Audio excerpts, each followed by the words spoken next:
Oh, guys.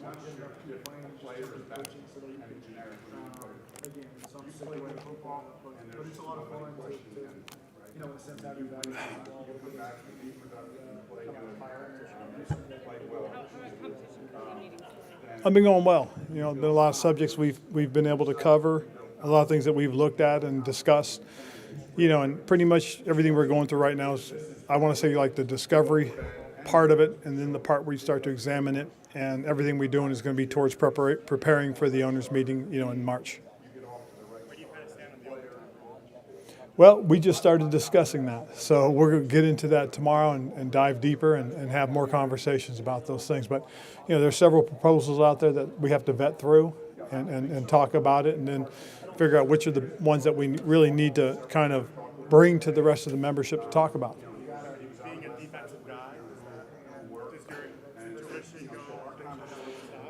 Yeah, that's kind of the my attitude more so than anything else. But I do get the whole fair and equity part of it.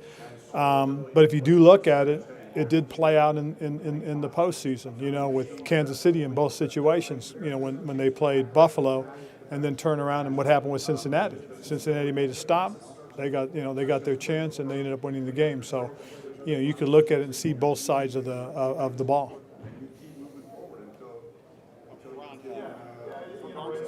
Guys on your roster, what things with Curtis now? Obviously, the season's been over for a bit. He's had time to recover and do some more physical training or whatever. But where does he stand now, and what do you kind of expect out of him? Well, you know, my understanding so far is everything when he left was trending in the right direction. You know, we haven't had our hands on him yet, but we do know in communicating that he's been working, doing the things that he needs to, and we'll see him, you know, hopefully soon. Not quite sure when we can reach out, and you know, but we will start April 18th, I believe, is the beginning of our OTAs.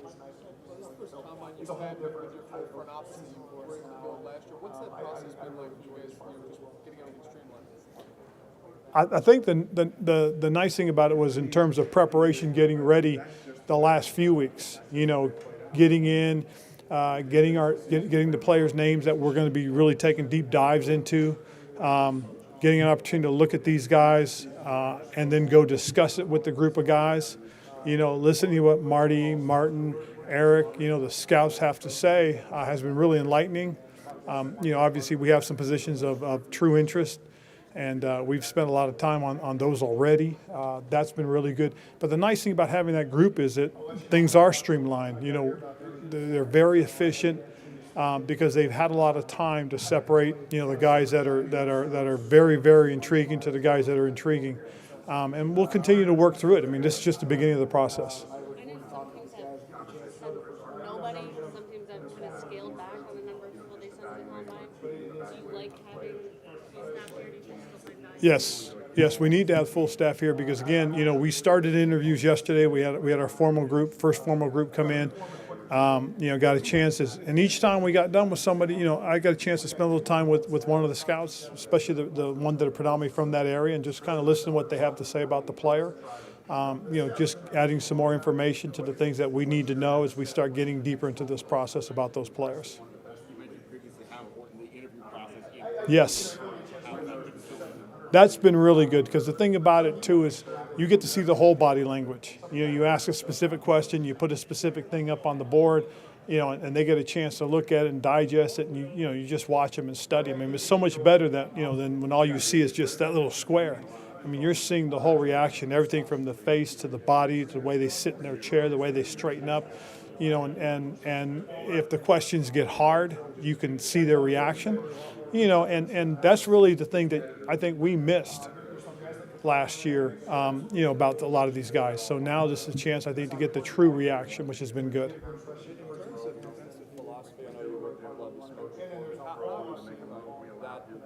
Change over time with modern offenses to this point, and what did that change kind of what you thought maybe were the most important pieces of the defense? What are your thoughts on that? I don't think it's really a change that much as people think, because again, you know, you have to have a specific core player you've got to have, and that's all based on what you believe in your division first and foremost, then your conference. You know what I'm saying? Because you've got to be able to beat the teams in your division to win. So you've got to be able to match them up and say, okay, these are the type of players they have. We've got to be able to match those players, So if you have a team that's got big wide receivers, you're going to want big corners. So once you do that, you make that decision. Now you got to say, okay, what do we do that best fits their skill set in terms of coverages? So you really have to map that out first and foremost in your division. And I think based on that will dictate certain things that you'll do, certain coverages you'll play, what your philosophy will be on how to use those guys. Does that background, does that allow you to be that flexible? Oh, it has to be. It has to be, and it does, just because, I think the things that I learned from Coach, more so than anything else, is you're going to do what you do it very well. And the way you do it has to fit your players, and that's what he's going to do. I really do believe, in what I learned from him and the things that I use that we use with our football team. Mike Rivera mentioned you as one of the coaches who had an influence on him. How did you develop a relationship with Coach Rivera, and what do you think about it?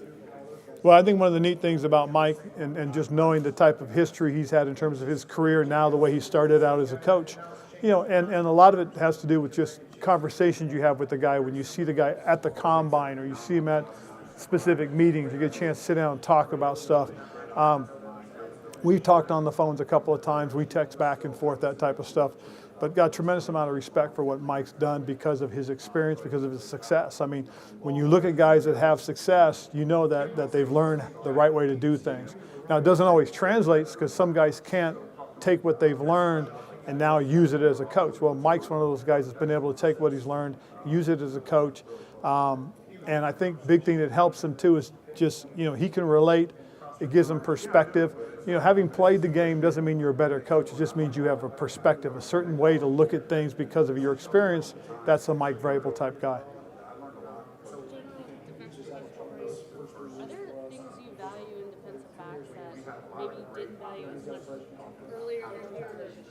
What's your evaluation of that position?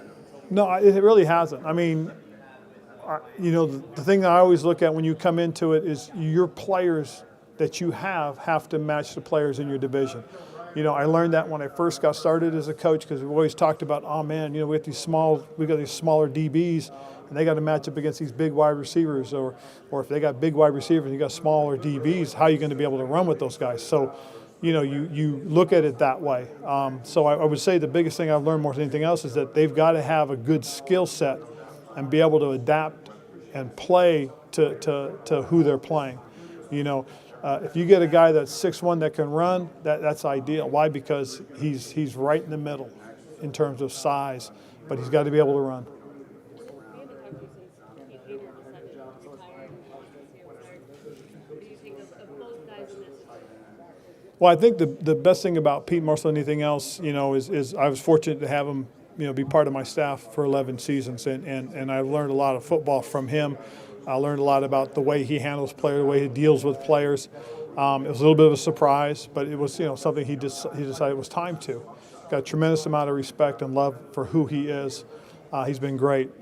Bringing Juan in had a lot to do with, I know who Juan is. I know what types of offenses Juan's been associated with, but more importantly, he's going to coach him just like Pete did. I promise you that much. So those of you guys that were entertained by watching Coach, work with his guys, you're going to see the same thing. I mean, he's really dedicated to his players, cares a lot about them, but he also knows how to push them. He knows what buttons to push. That was one of the things that was really important to me as far as trying to keep that same type of guy to push the young guys that we have. I know Logan's not a young guy, but when you start talking about John Bates and Samus Reyes and Ricky Seals-Jones, these are young guys, I believe, that could benefit from a coach that's going to be on their tail, that's going to constantly push them and demand of them. So that's what I'm trying to continue to keep around those young players. Those are all things that we're working through. It's early. I can tell you this, so Montez is a heck of a football player. He's a big part of what we do, and we want to keep a guy like that, involved in who we are. When you kind of look at the linebacker position right now, the draft this last year, super athletic, the tight ends and running backs, right now as attack. Is that what you're looking for the next Yes. linebacker? That's what you're looking for, is a guy that can run, that what we call a hit and run player, a hit and cover guy. That's really where he fits more so than anything else. One of the things that we looked at early on was we put him in the middle. That didn't suit him. When we put him to the outside, made him part of a group, part of a rotation, then you begin to see his athleticism. And that's what we look for. We break the tape down and watch his hit and run ability. Watch his ability to cover. And one of the things that I always go back to is when you watch the way he made the play in Buffalo, covering it back fast to the flat, guy makes the play, he's there to hit and run, hit and tackle, and now you feel good about that. In today's game, with the way the tight end position has started to morph, you've got to have guys that can run and cover. So I think that's a huge fit for us as far as what we want to do defensively.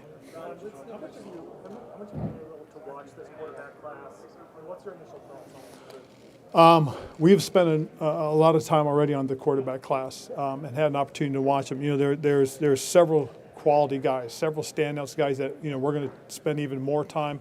Yesterday was our first opportunity. We got a chance to interview a number of them. We'll continue the interview process. We'll start looking to figure out which guys are we going to do privates with, which ones we're going to bring in, which ones we're going to attend. It's a different type of group because you've got everything from pure passers, you know, to guys that have pure athleticism. And so you've got to really look at that. You got to look at how it's going to fit the type of players you have. You know, ideally you can find a guy that can do both. Hey, then you're very fortunate. But again, you know, we're picking at number 11, and I promise you these are all things that we're looking at. Blitz numbers down a little bit across the league. What do you attribute that to? Say that one more time. Blitz numbers in general kind of down across the league. What do you attribute that to? Why do you guys still kind of believe in that? I think you're still one of the ones. Well, I think part of it, some of it is, you know, is not wanting to give up the big play, maybe not, you know. I think some of it has to do against who you play.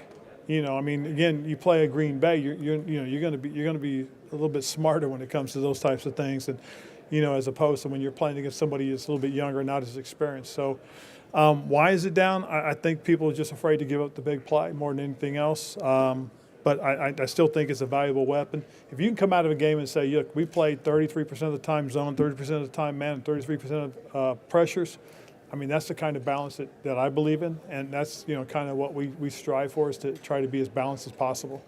Ron, when you look at the quarterback room right now, it's not just about the players on the field, but also what they do off the field. How much of the interview process do you take into consideration? Well, I think the interview process and seeing them in person is very important. You know, we do things a little bit differently. We watch game film with these guys here, you know, because what we're trying to do is see what their retention is, see what they know, listen to them talk about what's up there.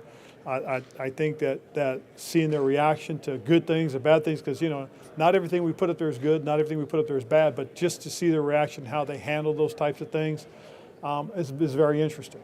You know, some guys can give you very succinct answers. Their retention, their recalls very quickly.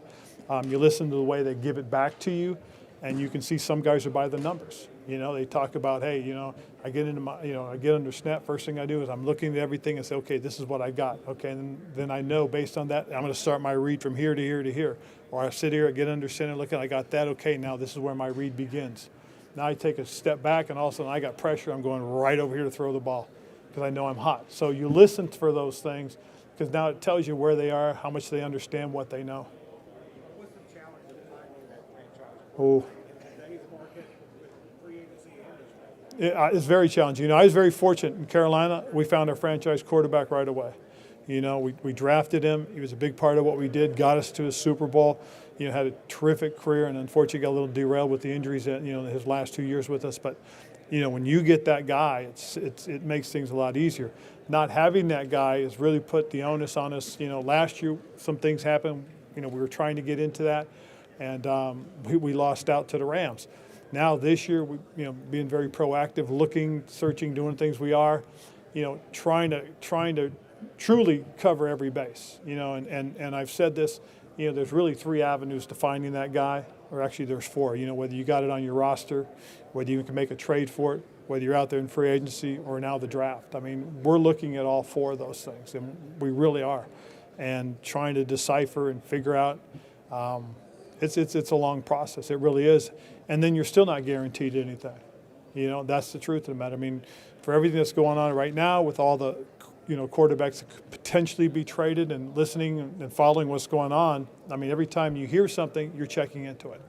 And so we've got to do our work. We've got to do our due diligence. Does it seem like teams are willing to trade quarterbacks? Is that Well, that's what we're trying to find out, you know, and so we'll see. I mean, this week has been real interesting already, and not just with that market, but what's going to potentially in free agency, because you know if you are interested in free agency, you're going to meet with those people and talk to those people and listen to what's going on and just see. And now interviewing these guys has been was interesting. You know, we have our we had our first formal ones yesterday. We got some more today, and as we continue throughout the rest of the week.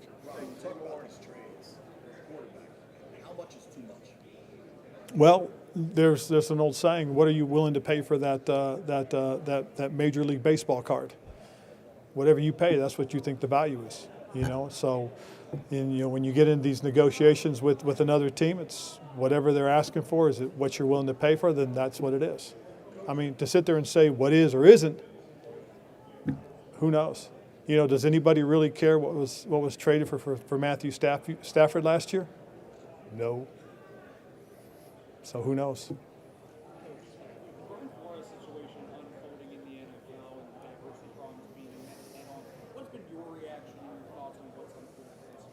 Well, I think the biggest thing, more than anything else, is that the situation circumstances have been brought to light. Okay, let's don't ignore them. Let's figure out the way to correct them. Let's figure out ways to help create a positive situation, set of circumstances. Let's see if we can improve the hiring process, help the hiring process, and improve the numbers more so than anything else. And you know, people have asked me what I thought. I said, well, one of the best things is let's see if we can build some familiarity. You know, I have a friend that's in sales, and he's been very, very successful. And one of the things he said that he tells his salesmen is that when you go out there, they've got to get to know you, they've got to get to like you, so they can trust you, and then they'll buy from you. And I think that's what we need to do, is be able to create those avenues where every candidate gets an opportunity to get in front of people so they can get to know them before the process starts. You know, this period between now and till we get to summer break, be good opportunities if we can create venues where these guys can meet and visit and get to know the decision makers, whether those decision makers be general managers, presidents, or owners. Let's see if we can create that so that we can create those positive opportunities. Last one. When you kind of look at the secondary, like Bobby McCain and his role in the defensive attack, is it important to say talking to him and his staff about potentially coming back next year? I think it is. I mean, again, you like the guys you have. We really did. I mean, when we saw the way our guys started to play down the stretch, and then unfortunately we had the COVID situation, but before that, we had a nice 4-game stretch where you really saw the communications and how it went. You saw the experience, the veteran leadership really step up.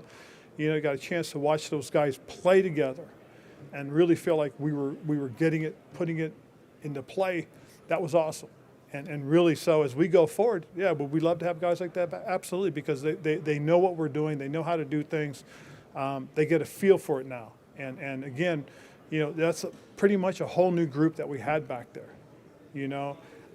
They had to learn each other, to work together with each other. And last year with COVID, we didn't get the opportunity to really have it during the OTAs. I mean, this year's OTAs are very valuable, very important, and hoping that we can get as many guys out there as we can. But we'll see. I mean, again, it's strictly a volunteer situation, but it would be good to have as many of them as we could get.